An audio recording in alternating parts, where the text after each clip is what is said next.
Hi there. This is the movie Undine. Hope you enjoy watching it. One day, while a fisherman named Syracuse was out at sea, a young girl got caught in his net. The stranger was unconscious, and thinking she had swallowed water, he performed artificial respiration. When she came to, the girl couldn't remember her name or explain to the fisherman why she had ended up in the water so far from the nearest shore.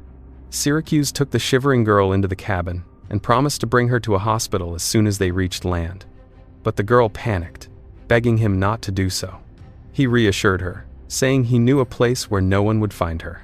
He steered the boat toward a cove where his mother's old house stood. She had lived her life in solitude, far from prying eyes. At home, he wrapped the stranger in a blanket and offered her a sandwich before heading to town. He needed to pick up his daughter Annie from his ex-wife Maura to take her to a scheduled clinic procedure. This had become part of his weekly routine, as Annie suffered from kidney failure. During the dialysis, Syracuse, lost in thought, told his daughter the story of a fisherman who had caught a mysterious woman in his net. Annie immediately declared it must be a mermaid or siren. After the procedure, the clinic gifted Annie an electric wheelchair, and Syracuse returned her to her mother and Maura's new partner, Alex.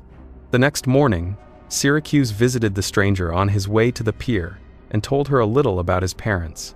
The girl persuaded him to take her fishing and asked to be called Undine, meaning the woman who emerged from the water. At first, nothing remarkable happened, but the moment Undine began to sing, Syracuse's traps miraculously filled with lobsters. Astonished by this unprecedented success, he threw one full trap back into the sea for a rainy day and took the rest to sell. He asked Undine to share the profits, but the girl adamantly refused to see anyone else and ran back into the house. Pleased with the large catch, Syracuse bought Undine a dress as a token of thanks.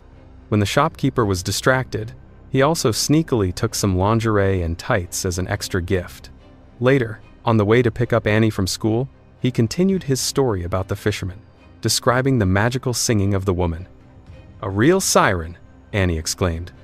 After being dropped off at home, she decided to follow Syracuse, curious if her father's story might be true.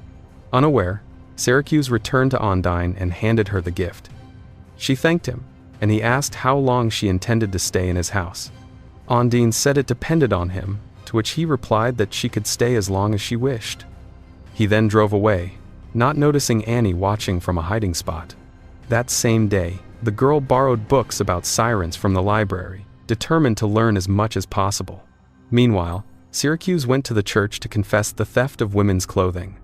Seeing the priest's puzzled expression, he explained that the clothes were meant for the woman he had rescued from the water, and that he had only taken them because he was too embarrassed to buy them. After listening, the priest invited the fisherman to attend mass, but he declined. The next day, Annie went alone to her grandmother's house, where she met Undine.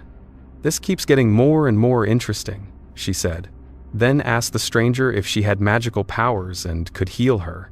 Undine avoided the question, but Annie insisted that hiding was useless since she already knew Undine was a siren. Reluctantly, Undine decided to play along and began a friendly relationship with the girl. At the same time, Syracuse visited the library to borrow books about sirens, only to discover that all of them were already with his daughter. Later, several children surrounded Annie and asked if they could ride her wheelchair. One girl pushed it into the water, damaging the battery, and the chair broke. Annie had to push it herself to Alex for repairs. Syracuse planned another fishing trip and invited Undine along, noting that she was wearing the dress he had given her. At his request, she took the helm, but soon became frightened by a passing motorboat and hid, leaving her foot on the steering wheel. Smiling, Syracuse remarked that this was not how to steer a boat properly. Undine then began to sing. Instantly, the trawler nets filled with fish, leaving Syracuse both amazed and bewildered he had caught salmon without using special nets. Soon, a boat with 2 inspectors approached. The men boarded and inspected the vessel.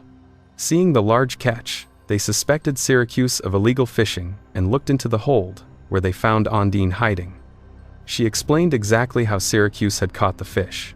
Though skeptical, the inspectors eventually left the boat. Once they were gone, Syracuse asked Undine how she felt, then suggested they sell the fish together. In his view, there was no longer any reason for her to be afraid of being seen, since the inspectors already knew. A little later, their boat docked at the shore.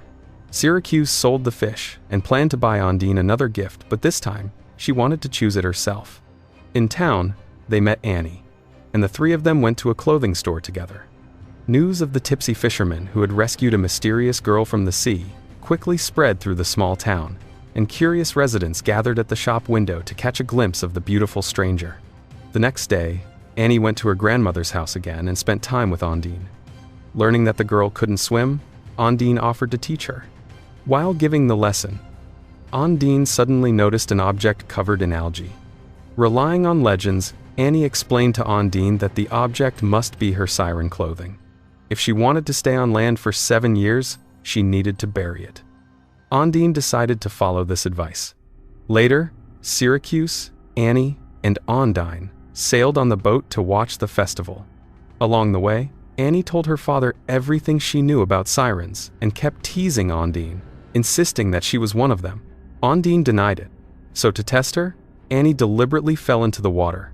Without hesitation, Ondine dived in and brought her back into the boat, prompting Annie to tell her father that Ondine could breathe underwater. Syracuse immediately took his daughter back to her mother, but Mora scolded him for being careless. Afterward, Syracuse brought Ondine home and shared his sad story with her. He explained how, 2 years earlier, when he and Mora were struggling with alcoholism, he had decided to quit drinking for the sake of Annie. One day, Syracuse's plan didn't sit well with his wife, and she decided to kick him out.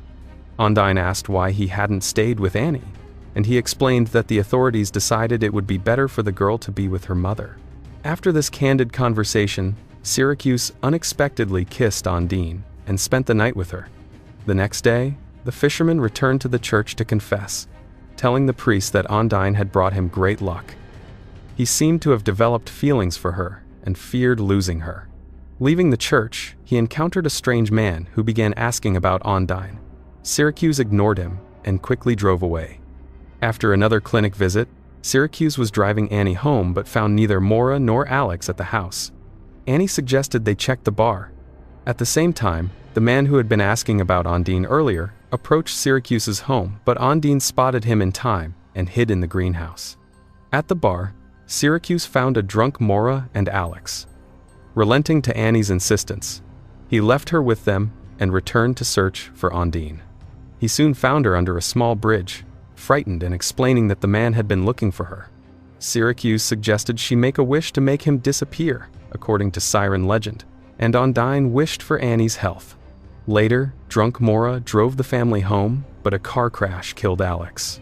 Syracuse, driving with Ondine, spotted the accident and rushed to the ambulance, seeing Annie injured. She was taken to the hospital and received a kidney transplant from Alex, whose tissue was compatible. The man who had been pursuing Ondine was brought to the same hospital, and upon seeing her, he demanded she return. Ondine refused, speaking to him in another language. Annie recovered quickly, and Syracuse realized that Ondine's wish had come true. A few days later, townspeople gathered at the pier to scatter Alex's ashes. Mora, grieving, told Syracuse he could take custody of Annie if he got rid of the sea woman. Succumbing to temptation, he broke his 2-year alcohol abstinence. In the early morning, Syracuse took Ondine to the lighthouse to leave her safely, but she chased him to the boat. He told her their relationship was impossible because she wasn't human. Later, he returned home with Annie, who hinted Ondine would come back, having left something important behind. When Syracuse realized the song Annie had been watching on TV was the same Ondine had sung while fishing, he rushed to the lighthouse. He finally found her, wrapped her in his jacket, and she confessed that she wasn't a siren at all. She was a runaway prisoner from Romania named Joan, who had been smuggling drugs with her husband Vladik. When the police surrounded their boat, he pushed her overboard, and she swam until she nearly drowned, until Syracuse saved her. That evening, Vladik and another man confronted them at Syracuse's home to reclaim the drugs, but Joan had hidden them in a lobster crate.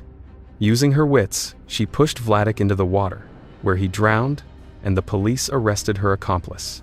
A few days later, Syracuse spoke with the priest, who told him Joan needed to apply for citizenship or risk deportation. Syracuse proposed an alternative. he would marry her.